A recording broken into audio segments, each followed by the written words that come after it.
Jadi ahli berikutnya adalah Profesor Zainal Arifin Hussein.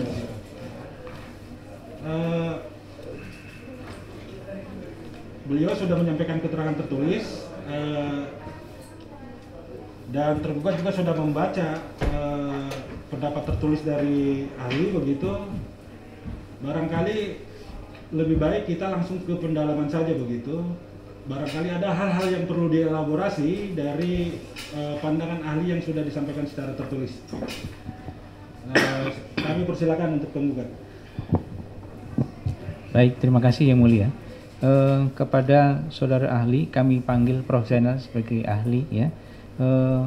Tadi terdapat beberapa hal yang mungkin ada kesamaan dengan keterangan ahli sebelumnya. Oleh karena itu kami ingin mempertajam berkaitan dengan pengalaman saudara ketika menjadi panitera di DKPP periode pertama. Nah, terutama hal ikhwal pengaduan, kemudian pengaduan sebagai hak konstitusional 5 pihak yang ada dalam Undang-Undang Pemilu, kemudian juga dalam konteks pencabutan pengaduan sebagai hak subjektif yang sifatnya final gitu ya. Nah, dalam dua hal itu kami ingin mintakan pendapat kepada saudara ahli, apa sih yang dimaksud dengan pengaduan itu sebagai suatu hak gitu. Baik, Yang Mulia. Terima kasih. Pengaduan atau laporan itu adalah hak konstitusional dikarenakan pihak yang mengadu atau melaporkan merasa haknya itu dirugikan atau potensi terhalangi hak-hak konstitusionalnya. Oleh karena itu, undang-undang atau hukum memberikan jalan kalau setiap warga negara atau anggota masyarakat terkait dengan haknya dirugikan oleh sebuah aturan atau sebuah tindakan atau keputusan, maka dapat mengadukan. Nah, terkait dengan pemilu, sistem pemilu kita memang telah dibentuk Dewan Kehormatan Penyelenggara Pemilu. Maksudnya adalah untuk memberikan penilaian, kemudian memutuskan agar penyelenggara pemilu itu on the track pada prinsip-prinsip yang telah diatur dalam kode etik. Jadi tidak dibenarkan penyelenggara pemilu karena kekuasaannya luar biasa, karena Komisi Pemilihan Umum itu adalah lembaga negara independen, otonom, bisa mengeluarkan keputusan yang sifatnya konstitutif, maka rambu-rambu itu dibuat sehingga harus ada yang ngawasi. Yang pertama dulu tidak ada DKPP, melekat pada KPU, kemudian ditambah anggota dari luar. Mengapa ini harus dibentuk? Karena ada esensi pemilu pasal 22E itu. Pemilu itu harus jujur dan adil, langsung, umum, bebas, rahasia. Jujur dan adil inilah yang harus dijaga. Marwah ini yang harus dijaga sehingga penyelenggara pemilu tidak main-main. Itu maksudnya. Sehingga setiap yang terkait dirugikan oleh tindakan penyelenggara pemilu itu bisa diperiksa dan diputuskan oleh satu lembaga yang memang didesain bagian dari penyelenggara pemilu. Tadi sudah banyak disampaikan oleh Pak Hamdan. Saya kira gitu. Baik, kemudian kami ingin ingin mendalami berkaitan dengan keterangan tertulis saudara ahli yang menerangkan bahwa secara konseptual tentang pencabutan pengaduan itu bersifat final. Maksudnya bagaimana? Ya, mengadu itu kan hak. Artinya hak itu yang harus diperhatikan, kemudian diberikan satu putusan agar hak yang terlanggar tadi, yang diduga terlanggar tadi itu clear. Nah, oleh karena itu, ketika mengadu, pertama harus tahu objeknya, apa yang harus diadukan. Kan apa yang diadukan, siapa yang diadukan. Ini harus jelas. Tapi kalau kemudian setelah itu dia ragu terhadap objeknya sendiri, terhadap yang diadukan sendiri, hak untuk mencabut itulah hak subjektif. Ketika sudah dicabut, maka hak itu hilang, clear. Tidak bisa kemudian penyelenggara pemilu yang diadukan tetap dianggap bersalah atau tetap dianggap melakukan pelanggaran kode etik. Tidak bisa.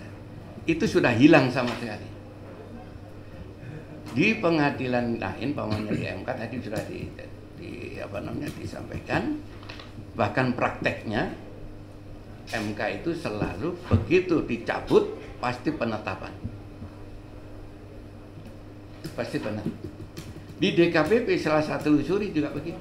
Periode pertama itu kode etiknya adalah peraturan bersama.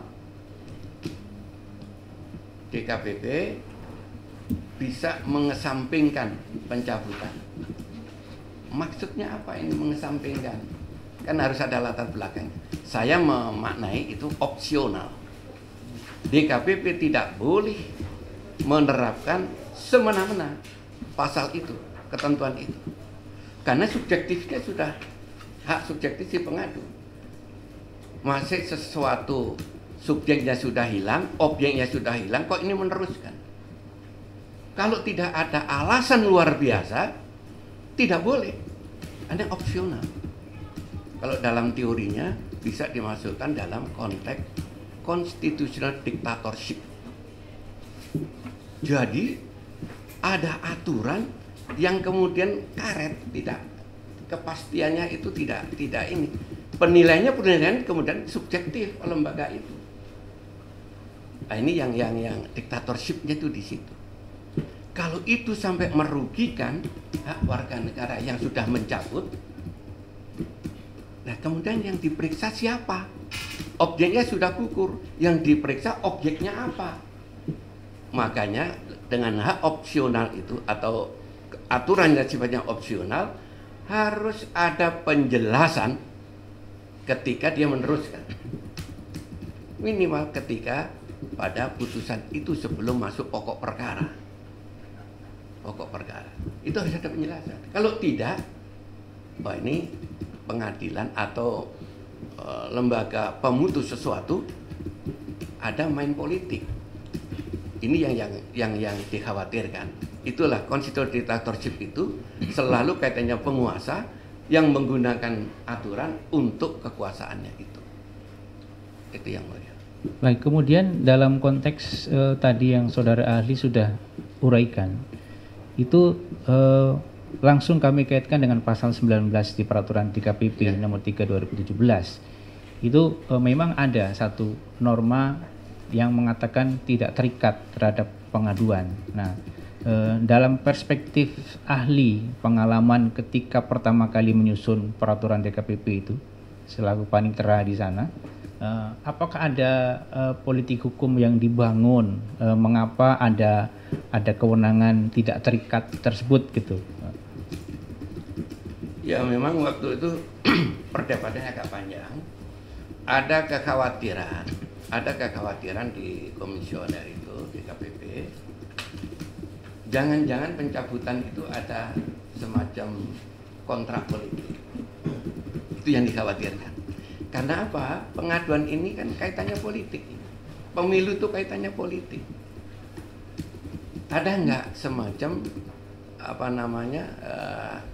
saling melirik mata gitu, sehingga tidak murni pencabutan itu. Maka wah kalau begitu karena ini kepentingan publik untuk kebenaran, udah nggak terikat. Nah tapi sebenarnya itu opsional. Harus ada penjelasan kenapa kalau itu dilanjut. Kenapa? Prinsipnya di lembaga pemeriksa suatu perkara, lembaga peradilan terutama, semua pencabutan itu adalah bagian dari hak politik. Di perdata memang agak ada proses. Kalau tergugat sampai tergugatnya, kalau sudah diperiksa tergugatnya harus diminta setuju atau tidak gitu. Karena dikhawatirkan itu, jangan sampai nanti ini mengajukan satu main-main hanya untuk panggung. Yang kedua karena ada semacam kontrak politik tadi itu dan lain-lain. Nah ini yang kenapa aturan itu. Di praktek di KPP pun begitu. Periode kedua yang ketuanya Pak Haryono itu juga begitu. Tidak pernah di KPP memutuskan yang sudah dicabut dilanjut. Baru perkara ini yang saya baca ya, yang sepanjang yang saya ketahui. Tapi yang lain itu ditetapkan penetapan pencabutan dan di alasannya berhubung pengadu menarik atau mencabut aduannya, nah itu kemudian jadi alasannya surat resminya gitu. Baik, kami ingin perdalam. Sebentar, ya. Penggugat ya, ini poin ini kita dalami dulu begitu, karena poin yang ini menjadi hal yang berbeda dari keterangan ahli dibandingkan ahli-ahli yang lain terkait persoalan mekanisme penarikan pengaduan itu. Ahli, bisakah dijelaskan kepada kami bagaimana konkretnya mekanisme konfirmasi begitu untuk menjaga bahwa pengaduan ini dicabut tidak didasari motif misalnya ada deal-deal di luar DKPP begitu?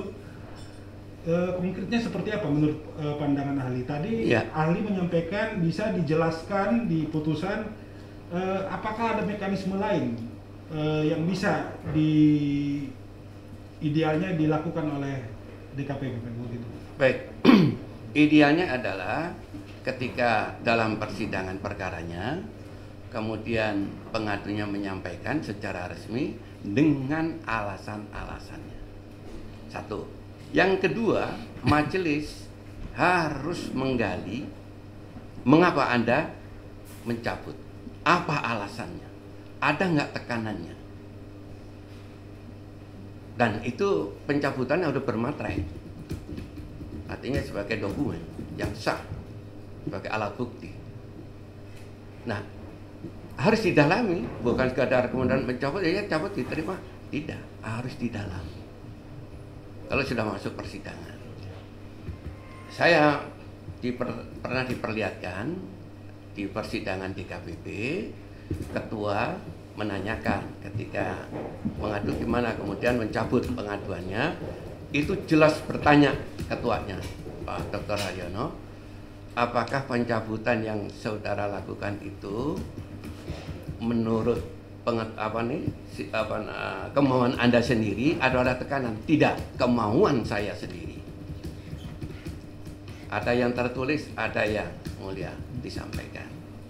Dan di dalam akhir sidang, Pak Haryono menyatakan, baik, karena ini sudah dinyatakan dicabut, maka sidang tidak perlu dilanjutkan, tinggal tunggu nanti penetapan. Begitu kalau tidak salah di videonya itu. Nah, proses ini normal, biasa. Jadi sebenarnya memang itu yang diharapkan pencabutan itu. Tapi ada pencabutan yang belum diregistrasi atau sudah diregistrasi tetapi belum disidangkan. Itu yang sepanjang sepengetahuan saya dulu semua sampaikan kepada komisioner, kemudian rapat komisionernya tertutup untuk membahas pencabutan itu. Begitu diputuskan cabut, tinggal dibuatkan penetapannya. Tapi tetap penetapannya adalah karena sudah terregistrasi, maka penetapannya tetap di dalam sidang. Itu yang mulia. Penggugat masih ada? Atau kita ke tergugat dulu? Tergugat dulu. Tergugat dulu, silakan tergugat, tolong singkat, padat dan jelas. Terkait dengan Saudara ahli, saya ingin menanyakan yang pertama terkait dengan pencabutan, karena memang itu poin stressing yang paling utama nih.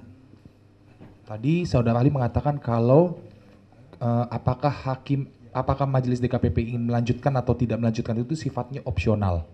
Dengan demikian, hakim dalam hal ini sebenarnya melaksanakan amanat dari pasal 19 Undang-Undang Peraturan DKPP nomor 3 tahun 2017. Terkait dengan hal itu bagaimana pendapat saudara ahli? Ya.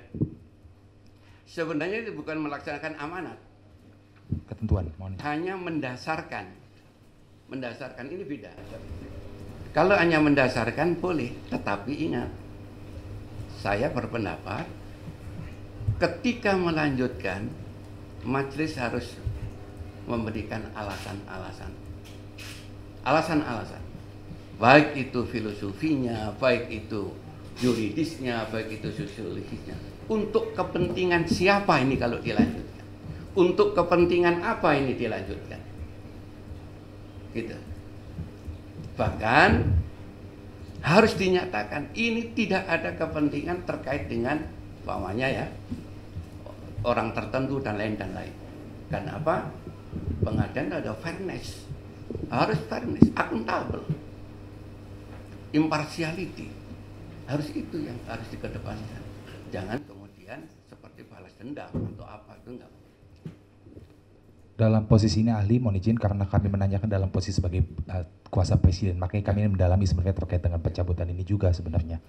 Bahwa dalam hal ini sebenarnya ketika, kenapa tadi kami sebutkan amanat, karena tadi ahli juga jelaskan bahwa alasan dibentuknya ketentuan pasal 19 ini supaya tidak ada orang asal main lapor atau ada tekanan di balik pencabutannya. Maka dari itu sebenarnya bahwa peraturan ini pasal 19 ini ada dan bukan merupakan kewenangan. Saya mau nanya juga sebenarnya kepada ahli, apakah petun ini berwenang sebenarnya menilai suatu ketentuan peraturan perundang-undangan? Maksudnya? Apakah peradilan tata, karena kenapa kami menanyakan ini, karena dari ahli pertama dan ahli juga menyatakan bahwa pasal 19 ini ada masalah, dengan opsional bisa meneruskan atau tidak, ini ada masalah. Dan sepertinya di sini juga jadi pengujian apakah ini peraturan ini sebenarnya baik atau tidak. Makanya kami ingin menanyakan apakah petun ini berwenang sebenarnya dalam arena ini menentukan satu peraturan perundangan itu bertentangan dengan hal-hal lain.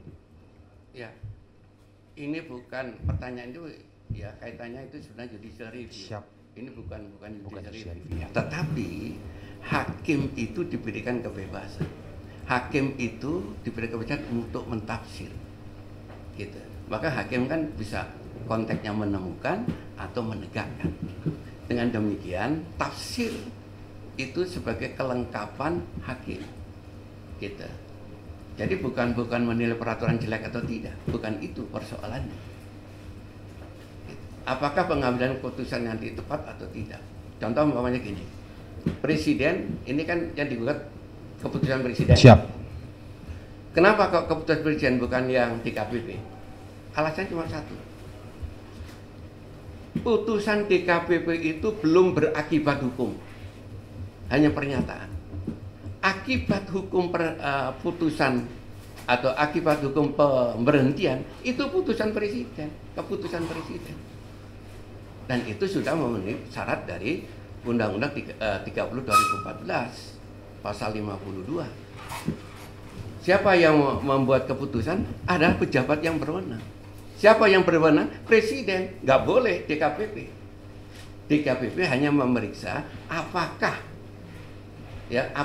KPU yang diadukan itu melanggar kode etik atau tidak.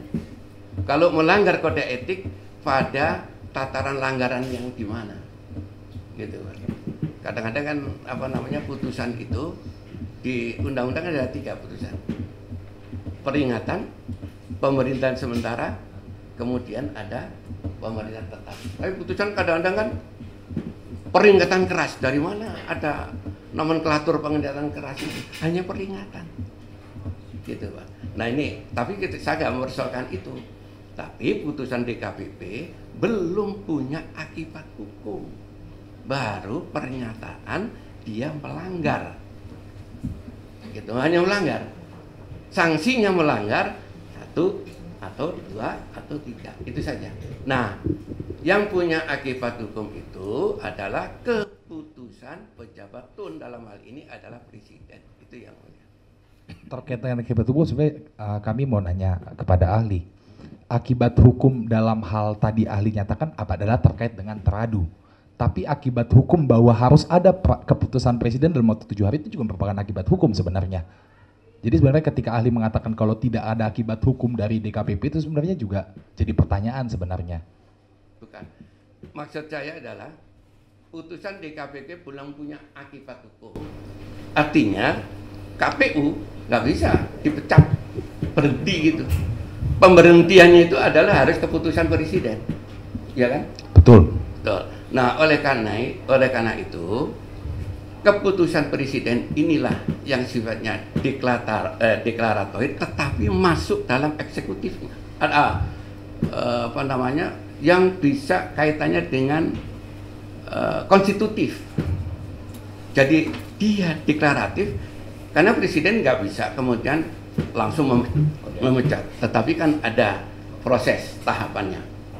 Undang-undang menyatakan komisioner KPU diberhentikan itu, ya kan, ada beberapa hal. Tapi yang terkait dengan kode etik harus diselesaikan oleh DKPP. Putusan DKPP ditindaklanjuti. Final mengikat itu adalah lihat putusan Mahkamah Konstitusi tadi sudah dijelaskan. Baru kemudian eksekusinya itu oleh presiden.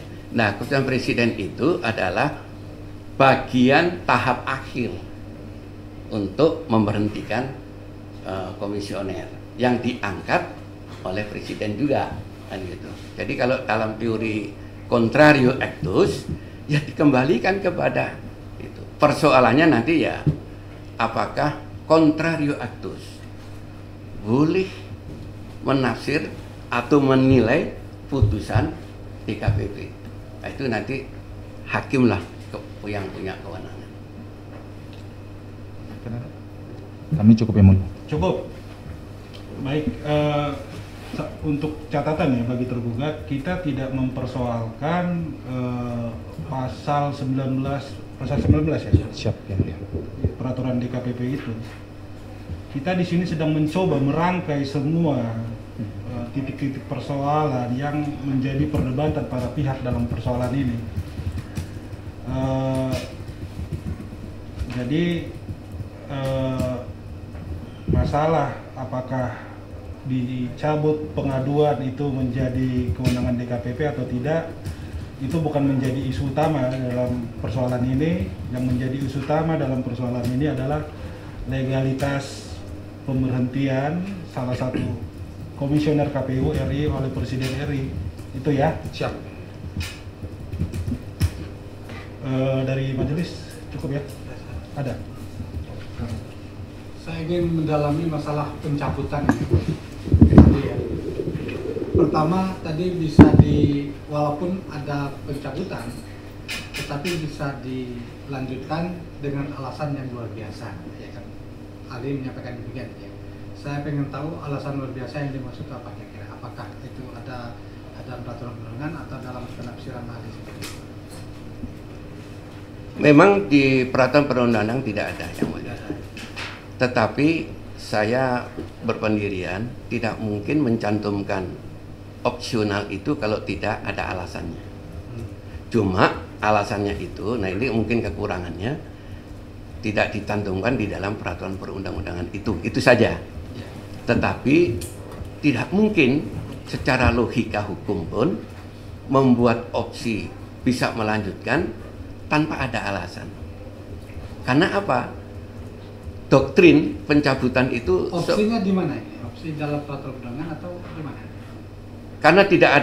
Karena tidak ada di peraturan perundang-undangan, ya harus dilakukan oleh komisioner itu yang mengadili ini. Ya DKPP harus bisa memberikan hukum yang tidak tertulis opsi tadi. Iya. Jadi sebagai semacam tafsir dari komisioner itu. Ya, baik. Yang kedua ya. Tadi ahli menyatakan juga semestinya kalau ada pencabutan, ya, namun DKPP memilih opsi untuk dilanjut. Kan opsi kan bisa dilanjut, bisa dilanjut ya. Nah kalau memilih dilanjut, harusnya kata ahli tadi kan ada penjelasan kenapa itu dilanjut.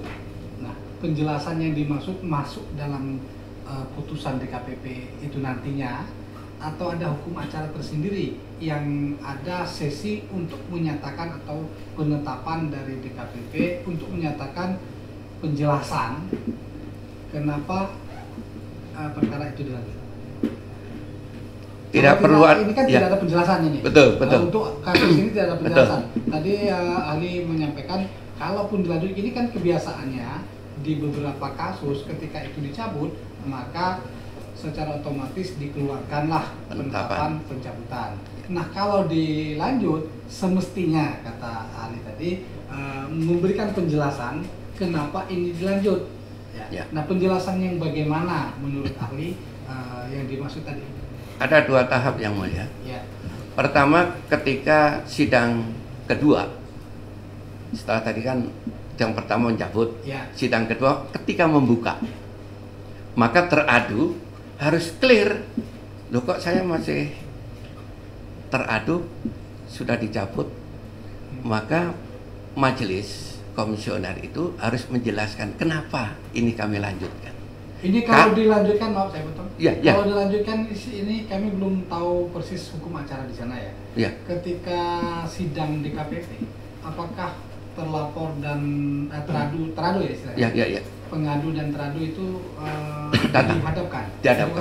Seperti ini. Biasanya teradu di sini, pengadu di sini. Nah gitu. kalau dicabut, apakah teradu pengadu itu masih ada?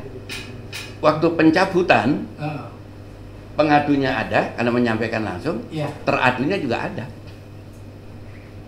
Kalau misalnya sudah dicabut, artinya Kalau sudah pengadunya- dicabut. ya, apakah dihadirkan lagi pengadu yang sudah mencabut? Nah, kalau sudah dicabut, Iya. kemudian dibuka, dilanjut nih kan, Iya. logikanya kan gini Pak, siapa yang diadukan? Teradu, KPU. Siapa pengadunya? Ya pengadu awal kan? Pengadu awal kan? Nah, mestinya ini ada penjelasan kenapa dilanjutkan. Nah, kalau itu tidak ada, menurut saya, Ya. itu cacat. Betul. Ini Jadi kalau dalam putusan Undang-Undang 3014 di pasal 52, kalau nggak salah itu ayat 1 atau ayat 2, yang huruf B-nya prosedur. ya. Kalau prosedur cacat itu bisa dibatalkan. Tapi kalau yang pejabat yang berwenang itu batal demi hukum, kan gitu kan? Kalau dalam administrasi negara itu.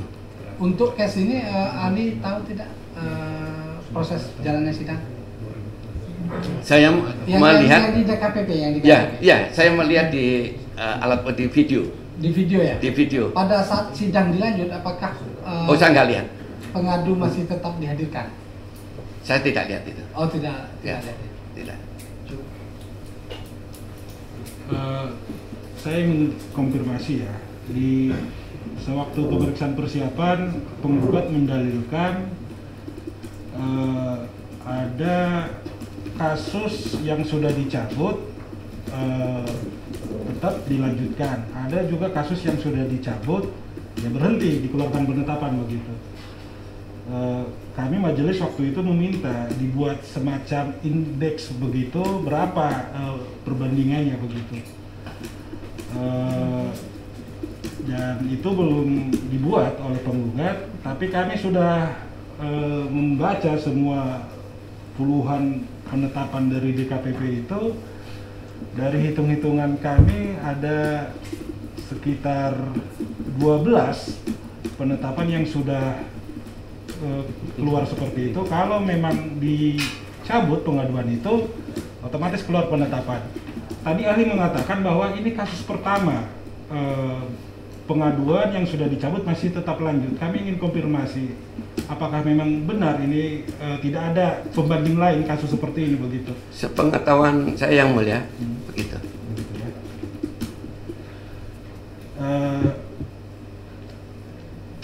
Apakah ahli mengetahui juga kalau perbandingannya dengan hukum acara di Bawaslu? Kalau di Bawaslu, apakah mekanisme ini berlaku juga begitu? Kalau sudah pihak di Bawaslu mencabut apa istilahnya di sana, gugatan atau apa begitu, apakah otomatis masih berjalan begitu? Bisa ada kewenangan diskresi seperti itu juga?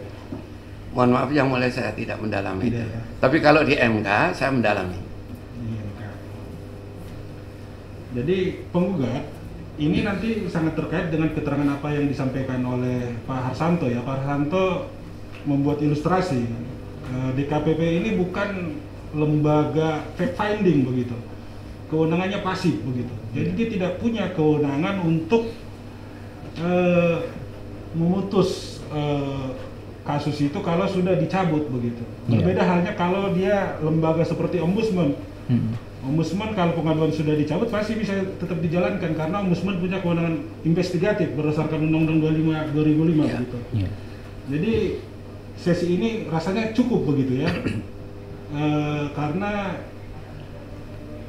keterangan dari ahli kita ini sudah paralel dengan keterangan-keterangan ahli lainnya. Kita tadi berusaha mengelaborasi apa yang berbeda dari keterangan-keterangan ahli yang lain begitu, supaya kita ini efektif begitu. Nanti saudara masih punya kesempatan begitu di kesimpulan untuk menuangkan hal-hal yang ingin saudara sampaikan begitu. Tetapi majelis berpandangan kalau point statementnya, standing pointnya sama, apa yang perlu kita ini perdalam lebih jauh begitu. Kecuali berbeda atau perspektifnya lain dari ahli yang lain gitu. Ada satu yang mulia kalau diperkenankan. Kalau begitu tolong singkat, padat dan jelas, langsung to the point. Baik. Langsung ke permasalahan. Terima kasih yang mulia. Jadi yang disampaikan oleh yang mulia ketua majelis bahwa kami sudah mencoba meriset ada 25 aduan yang dicabut. 18 bentuknya ketetapan, kemudian 7 bentuknya putusan. Jadi putusan semua tidak ada yang mengabulkan karena pengadu tidak membuktikan aduannya, tidak dapat membuktikan aduannya. Nah, berkaitan dengan itu satu pertanyaan kepada ahli, mohon izin yang mulia.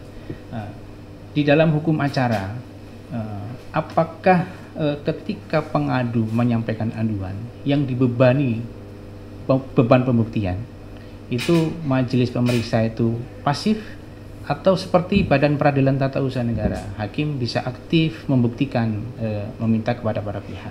Dan seandainya pengadu sudah nggak ada, siapa yang membuktikan adanya pelanggaran itu? Menurut pengalaman saudara ahli. Iya, sebenarnya hampir sama, bahwa dalam pembuktian terhadap apa yang diadukan itu, pemeriksaan alat-alat bukti, majelis komisioner tetap meminta bukti-bukti, kemudian menilai bukti-bukti itu, bahkan kemudian teradu bisa diberikan kesempatan untuk memberikan bantahan terhadap bukti-bukti tersebut. Jadi semua itu dilakukan hampir memang sama dengan lembaga peradilan. Bahkan ketika kami di sana waktu awal, model putusannya memang kami karena lama di MK juga, saya izin strukturnya gimana kalau kita itu kan, toh ini kan hampir sama saja, gimana Prof. Jimli, serah kamu. Akhirnya seperti sampai sekarang masih tetap seperti. Artinya itu kan bukan poinnya, yang penting adalah bahwa proses untuk mendapatkan keadilan, proses mendapatkan kepastian terhadap peristiwa atau yang dianggap diduga merugikan para pengadu itu bisa diselesaikan, sehingga ultimum remedium sebagai lembaga pemutus itu bisa diwujudkan. Saya kira itu. Jadi kesimpulannya pengadu mempunyai beban pembuktian untuk baik, terima kasih. Ya. Tergugat masih ada? Cukup ya? Ahli di luar yang sudah ditanyakan oleh penggugat, tergugat maupun majelis hakim, adakah pandangan lain yang ingin disampaikan kepada pengadilan terkait hal ini? Ada sedikit yang mulia, tetapi ini tidak terlalu prinsip. Pertama adalah perkara ini memang menjadi sesuatu yang punya nilai tinggi sekali untuk TUN karena objeknya terkait dengan lembaga lain. Tapi bisa disampaikan bahwa ada dalam pemilu ada 3 hal yang penting. Pertama adalah proses administrasi, itu pencalonan itu sebagai objek TUN dan objeknya di Bawaslu, bandingnya kepada PT TUN, kan begitu kan. Yang kedua adalah proses pelaksanaan. Ini ada Bawaslu, ada Gakumdu. kemudian adalah proses yang terakhir, penetapan hasil. Nah, sengketa ini konteksnya adalah di penetapan hasil. Penetapan hasil. Yang penetapan hasil ini tidak ada hubungannya dengan kewenangan DKPP. Tidak ada hubungannya dengan kewenangan DKPP. Kecuali kalau penetapannya itu ditengarai. Ada perilaku-perilaku atau pelanggaran kode etik oleh penyelenggara pemilu. Padahal terjadinya ini adalah ada pada daerah, bukan di pusat. Nah ini yang jadi poin penting. Kenapa yang teribas sekarang juga pusat? Ini juga mungkin ada adagium bahwa di KPU itu adalah kolektif kolegium. Nah, karena penetapan hasil ini adalah kewenangan MK, putusannya final dan mengikat, maka KPU tidak boleh mentafsir sendiri putusan MK, tetapi melaksanakan putusan MK. Maka di amar putusan MK itu memerintahkan KPU untuk melaksanakan, bukan mentafsir pelaksanaan, tapi melaksanakan. Nah, kalau KPU-nya sudah melaksanakan putusan ini, selesai. Tapi ada kasus yang mulia, kadang-kadang nggak dipahami. Ada gugatan atau permohonan keberatan ke MK, lawannya KPU, kemudian penetapan KPU sudah ada, kemudian oleh pemohon bahwa putusan KPU salah. Tetapi pemohon ini tidak sampai pada angka yang mendapatkan kursi. Oleh MK putusannya dikabulkan, tetapi suaranya tidak sampai. Nah, ini yang jadi masalah banyak. Nah, oleh karena itu, gimana sikap KPU? Sikap KPU tetap melaksanakan betul permohonan kamu dikabulkan, tetapi suara kamu nggak sampai. Substansinya ini kan jumlah suara dengan harga kursi. Ini beberapa peristiwa di MK banyak terjadi. Zaman saya dulu juga banyak. Nah, oleh karena itu, ini yang mulia yang perlu kehati-hatian. Apakah dalam kasus ini seperti ini? Saya mendengarai ya. Saya mendengarai ya. Karena sebenarnya si pengadu itu adalah menang di MK, tapi suaranya nggak sampai. Nah, jangan kemudian penyelenggara pemilu yang disalahkan. Yang disalahkan kan yang mohon, pemohonnya. Kenapa nggak suara? Katakan harganya 50 suara. Kok dia dapat 30? Yang dimohonkan kok cuma 10, yang cuma akhirnya dikabulkan kan jadi 40. Ya nggak nyampe. Kan nggak salah KPU-nya. Nah, itu kira-kira poinnya yang mulia. Terima kasih. Baik, terima kasih Prof. Dr. Zainal Arifin Hussein atas keterangannya sebagai ahli sudah disampaikan dalam persidangan ini. Semoga apa yang disampaikan dapat membantu majelis menyelesaikan perkara ini sebaik-baiknya. Terima kasih, Pak Ahli.